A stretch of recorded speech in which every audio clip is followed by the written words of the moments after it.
Tonight, we take a look at the aftermath of the tornadoes that hit the South last week and how Auburn is continuing to handle the COVID-19 pandemic. That's all coming up on Eagle Eye News at 6.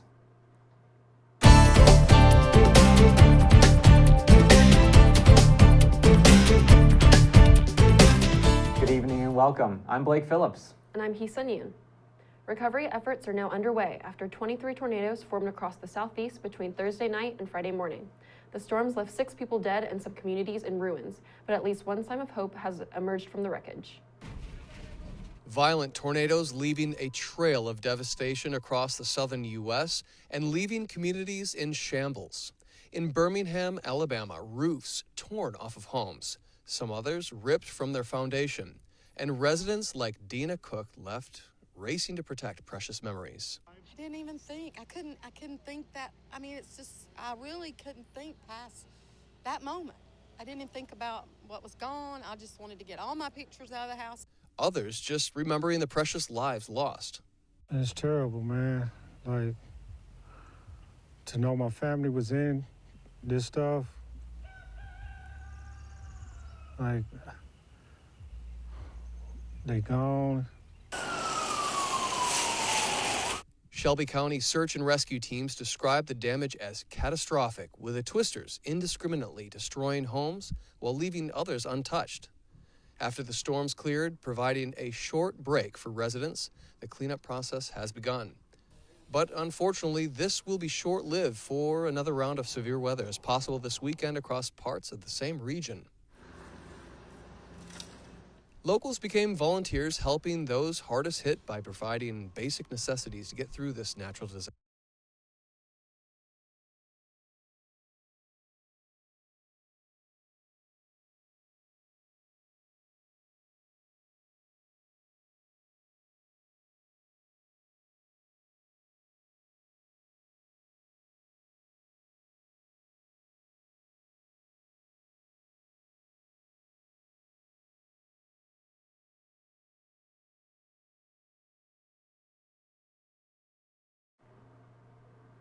In their weekly COVID-19 update, Auburn University reported 8 positive cases for the week of March 22nd. This is fewer cases than the week before, which only saw 13 test positive. The total number of positive cases since September 6th is now 2,127 for Auburn's main campus. If you suspect you have been exposed to COVID-19, please self-report to the Auburn University Medical Clinic or on Auburn's COVID Resource Center website. Auburn University, in collaboration with the Alabama Department of Public Health and the U.S. Centers for Disease Control and Prevention, is currently studying mask use on and around campus. During the week of March 8th through the 13th, the study found 91% of individuals wore masks, and of those, 94% wore their mask correctly. The most common mask type observed during the week was cloth at 61%, followed by surgical masks at 32%. Following a week of observations showing a decline in the percentage of individuals seen wearing a mask, researchers noted that both mask use and correct mask usage trended upwards. The researchers continue to urge individuals to not only wear a mask, but maintain proper mask usage. To wear a mask correctly, it must fit as snugly as possible to the face, covering the chin, mouth, and nose up to the nose bridge. The mask should not be below the nose or worn at the tip of their nose. The mask should fit tightly against the face.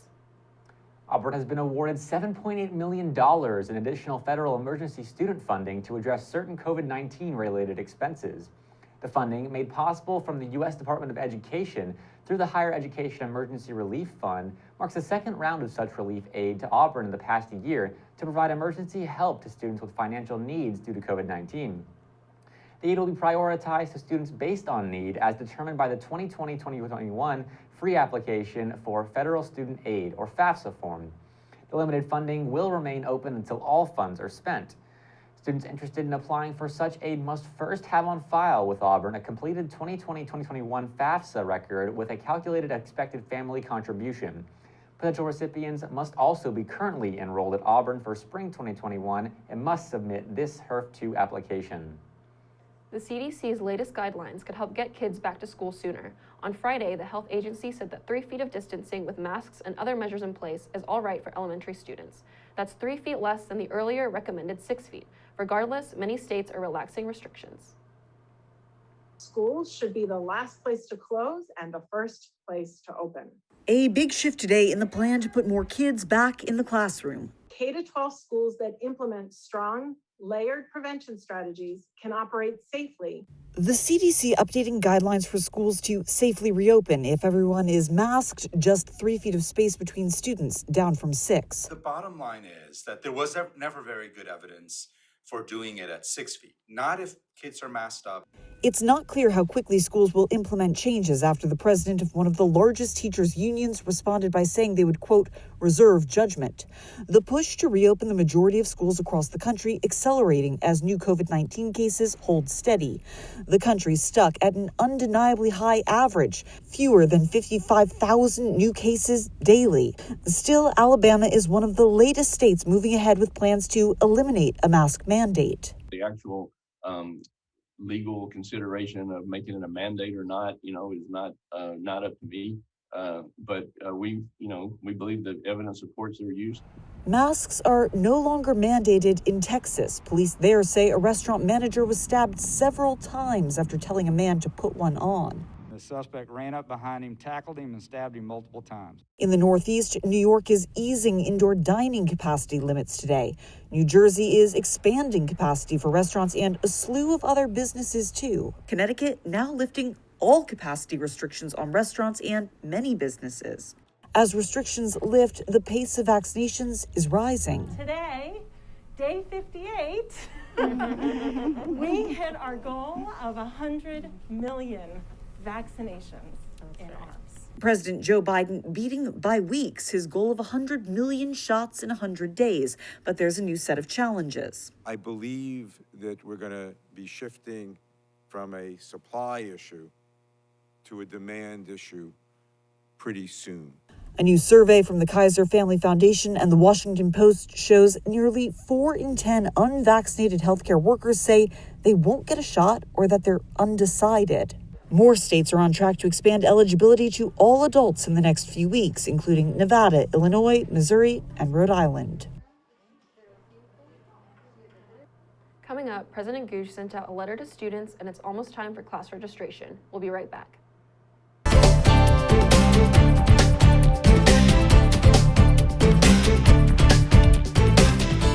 Welcome back to Eagle Eye News at 6. President Jay Gooch sent a letter in support of preventing Asian hate on Auburn's campus. This comes after recent events where Asians have been harassed for the COVID-19 pandemic. Dr. Gooch said it has been a week since the murders of 8 people in Atlanta, where 6 of the victims were Asian women. It has been a year since Asians, Asian Americans, and Pacific Islanders have been unfairly condemned for COVID-19. Since last March, there have been nearly 3,800 reports of hate incidents against the Asian American community. Hatred, intolerance, and violence against the Asian community is unacceptable. As a land-grant institution, Auburn University draws its strength from a wide range of individuals with varying backgrounds, perspectives, viewpoints, and experiences. We must work to better understand one another, to respect our differences, and to value each other's personal, individual, human dignity. This approach mirrors the reference to the human touch in the Auburn Creed and reflects the love for Auburn by so many different individuals.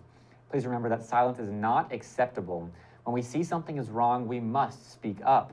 I urge you to file a bias incident report form if you are a target of bias, intimidation, or a hostile incident, or are a witness to such an incident. Reports may be filed anonymously. Vermont Senator Bernie Sanders made a trip to the Deep South Friday to speak in Birmingham, Alabama, on behalf of Amazon workers pushing to unionize. Sanders' appearance at the rally comes as workers push to form the company's first union in the U.S. Sanders praised their efforts for better wages and working conditions. And today I say to Jeff Bezos, who is worth $180 billion, not million, billion, a man who has made tens of billions of dollars in the last year during this pandemic. And what I say to Mr. Bezos, why, when you have so much money, more money that can be spent in 1,000,000 lifetimes, why are you spending millions trying to defeat an effort on the part of workers here who want nothing more than decent wages, decent benefits, decent working conditions? Republican Representative Mo Brooks announced that he is entering the Alabama Senate race. Brooks, a staunch supporter of former President Donald Trump, made the announcement last Monday.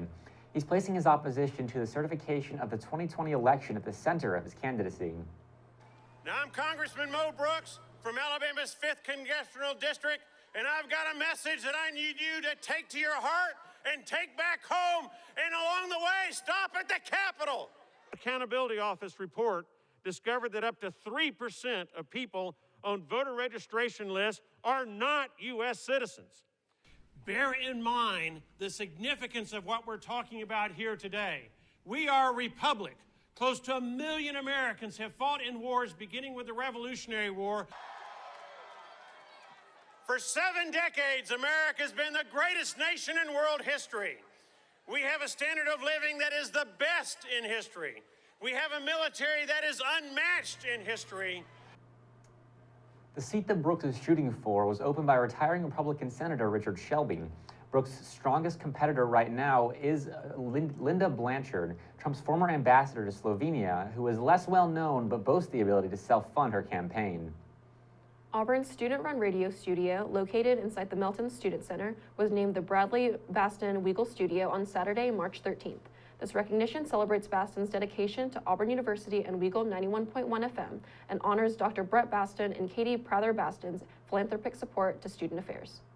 As an inaugural member of the Eagles program, Baston began working for Weagle in 2019 and created his own show, Eagle on Weagle. Born with a rare genetic defect that impacts Baston's brain, liver, and spleen, he never allowed medical challenges to stop him from chasing his dream, which was to attend and leave a legacy at Auburn University. Baston was eager to learn and became an integral part of the Weagle team. It's registration season here at Auburn. Tiger schedule opened last week, so students can view available courses for summer and fall of 2021.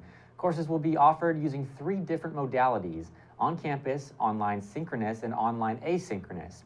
A description of modalities and how to locate them using Lookup Classes and Tiger Scheduler is available on the registrar's website. Students can contact their advisor with specific questions regarding course registration. Registration kicks off April 5th and runs through the end of the semester. Now, when we come back, increased screen time could lead to an increase in cyberbullying, and it's National Mom and Pop Business Owners Day.